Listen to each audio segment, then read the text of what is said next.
Let's talk about The Son, Florian Zeller's movie The Son, starring Hugh Jackman and Vanessa Kirby and Laura Dern. Now, The Son is a follow up and is supposedly the prequel to The Father, which Sir Anthony Hopkins starred in 2020, for which he won the Academy Award for his outstanding performance in that film. The Son is supposed to be a prequel to The Father, but I rewatched The Father recently and they don't connect. The movies, at least, don't connect in the same way. There are bits of information missing from The Son that don't connect to The Father. So I would say that in this trilogy, these are isolated movies. I know that The Mother is also coming soon. So, for the most part, this film is an accurate portrayal, not to everyone. It's not a broad stroke, but it's an accurate portrayal of how many parents from a certain generation, many parents respond to adolescent depression. And this is a touchy subject because this is for entertainment, and so it's not responsible, or maybe shouldn't be held responsible to answering the problems of adolescent depression. I think this is a depiction of what happens. I'll say that. I think the problem that this film has, though, is that it is unrelenting in the trauma and abuse that the main character suffers from. So Zen McGrath plays Nicholas Miller, who is a teenage truant. He skips school because he is gravely depressed. His mother, played by Laura Dern, and father, played by Hugh Jackman, have divorced. They're separated, and he mentions that his mother really talked bad about her ex-husband, as they were going through a divorce and the relationship was spiraling. She projected her pain onto her son that contributed to his spiraling into a deep depression. He blames himself for his parents' separation, divorce, and for his father moving on with a younger woman. Now, he even confronts the younger woman, played by Vanessa Kirby, who seemingly has given who has seemingly given his father the life he thought he deserved, because his father and this new woman they have a son together, a baby son. They have an infant son, and to his adolescent mind, his father is there for this new baby more than he is for him for him. So he is suffering through depression alone, really. The parents are so inundated with their daily lives, their own pain, their work schedules, and so forth. And so he feels tossed to the side. The interesting thing about this film, directed by Florian Zeller, again, who also wrote the plays, the interesting thing is that this portrayal, this depiction, is it centers the adults. So it's really interesting how Hugh Jackman's character finds peace in believing the lie that his son is okay and that this is just a phase. And his son finds those bits of happiness in his father as a way of them connecting on another level, on a deeper level. He finds those bits of happiness, that those bits of laughter as love, the son does. But this film is very consumed with how the adults feel, how the adults respond. And in that way, it feels like Nicholas is tossed to the side and he can't help his depression. Nobody can peel him out of it. His parents can't because they don't understand it. They believe that this is a phase. They believe that what he's going through, they really can't feel. And here's the thing. Here's the thing. There is this, I mean, I was amazed at how good, how great Sir Anthony Hopkins is in this one scene. He has one scene where Hugh Jackman's character Peter visits his father. Sir Anthony Hopkins is his father. He visits his father. His father is deep in politics, and Hugh Jackman is aspiring to be like his father but better. And he meets with his father for lunch. At one moment, his father doesn't even remember that they're having this lunch, but he meets with his father for lunch, and his father says, "Get over whatever you're dealing with." Okay, so the same things that he did, how he divorced his wife, cheated on his wife, married this other woman, Sir Anthony Hopkins' character alludes that he did the same thing. And to his son, who may or may not have felt depression from it, he says, "Get over it. It was 40 years ago." Here's what I got from that scene. So this, in the same pattern of behavior that Sir Anthony Hopkins' character projected on his own son, now Hugh Jackman as a father is projecting that on his son. Get over it. It's just a phase. You will get through this. Just go on with your life, because dealing with it is a burden. We learn that young Nicholas is cutting himself to feel physical pain. He's hiding a knife under his bed. He's experimenting with his dad's shotgun in the laundry room. And this is so interesting that Sir Anthony Hopkins gave his son this memento, this rifle, because they went hunting as when he was a kid. Sir Anthony Hopkins' character took Hugh Jackman's character as when he was a kid hunting. Okay, and he kept this as a memento, even though he knows that his son is suffering. He does not remove this gun from the house. He even says, "No, I'm going to keep it. My father gave this to me," even though his son has a weapon and is using it to create more pain on his body so he can feel something physical.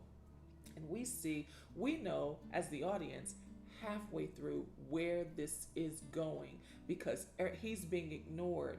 No one is paying attention to him. No one is hearing him or feeling his pain. And so we know Nicholas is playing with the gun. He's experimenting with the gun. He's imagining what it would do to him, while Hugh Jackman's character, Peter, is oblivious to the suffering.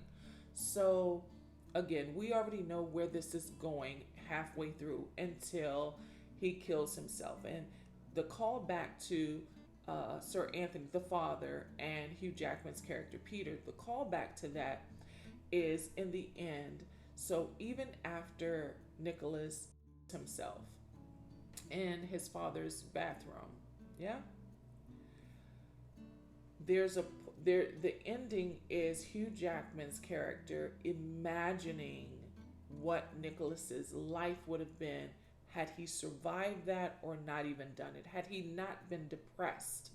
And he imagines his life, that Nicholas would, fall in similar steps, that he would become, a writer, because that's what he wanted to do. He loved to write, that he would become a writer, and that he would fall in love, and that he would really become someone that society respects, like him, a titan of industry, with these political aspirations. So he imagines that for his son, and his wife, the trophy, tells him, you know, you gotta let go of his son. The entire film is centered around the adults. The adults are so oblivious to the pain and the suffering of this young kid. Now, here's the thing. I think what Florian Zeller is showing us is the generational curse. And so Hugh Jackman channeled the pain that he got from his dad by becoming his dad too, even subconsciously, with the political aspirations and really building up and building this glorified idea, an ideal of what a family should look like. He has these political aspirations and a new family.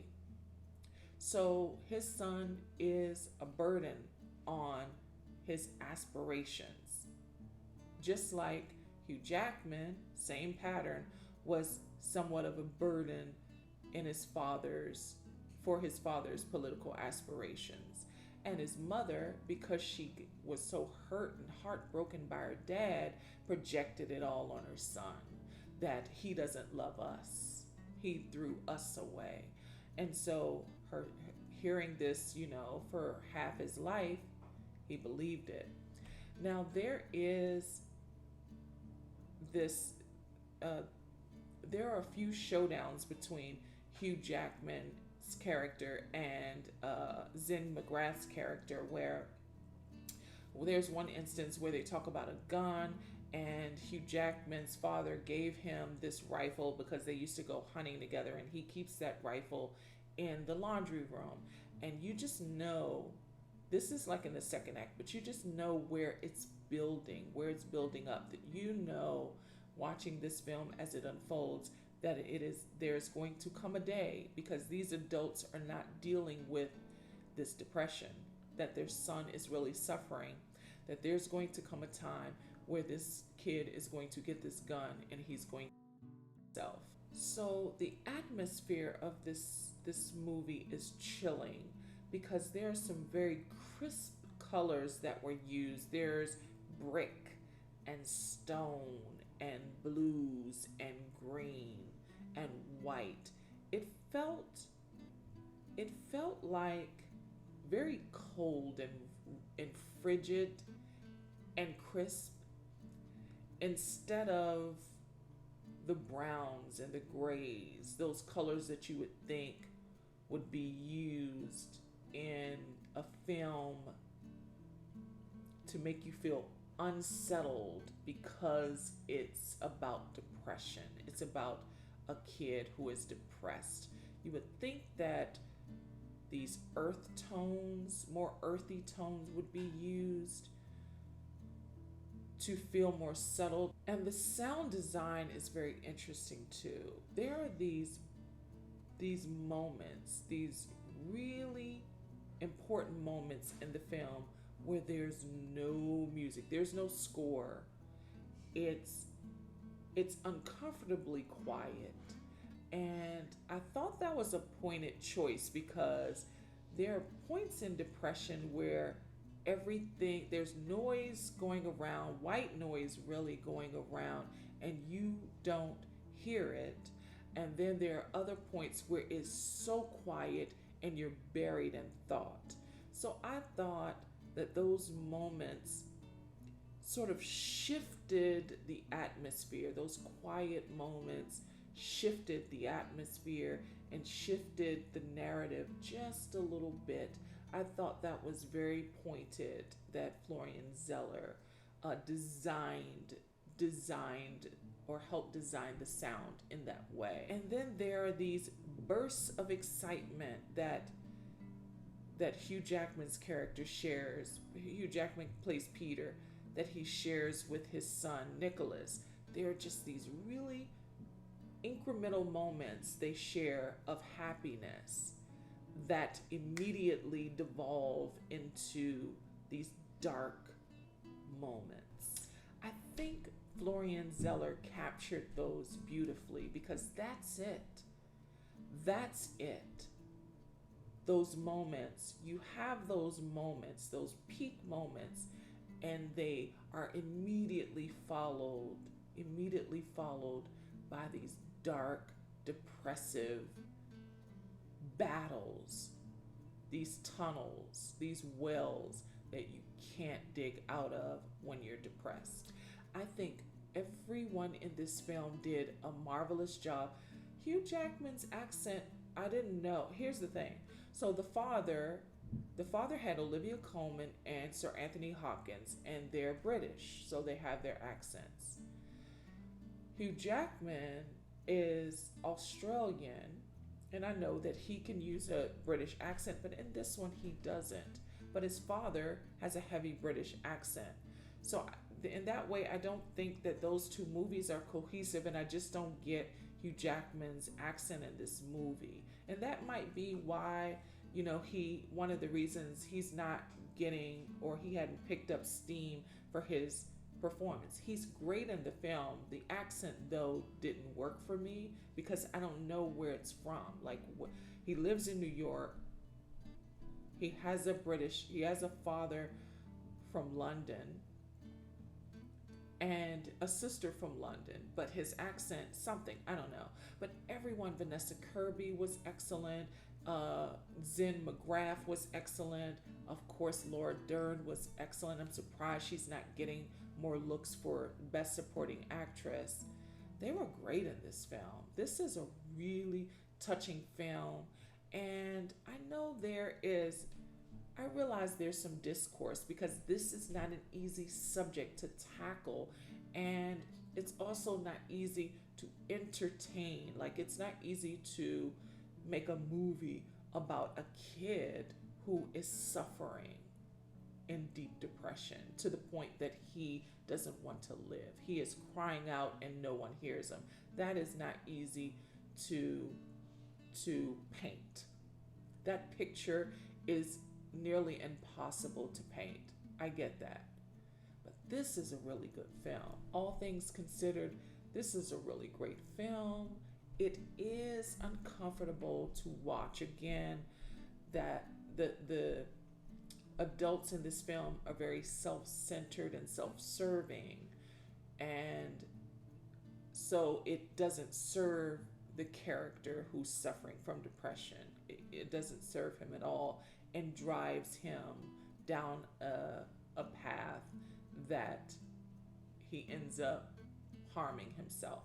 Yes, I get that. It is not easy to watch. It's very unsettling and could make you shift in your seat. All that said, this is a true enough depiction of what happens to many of the kids suffering like this.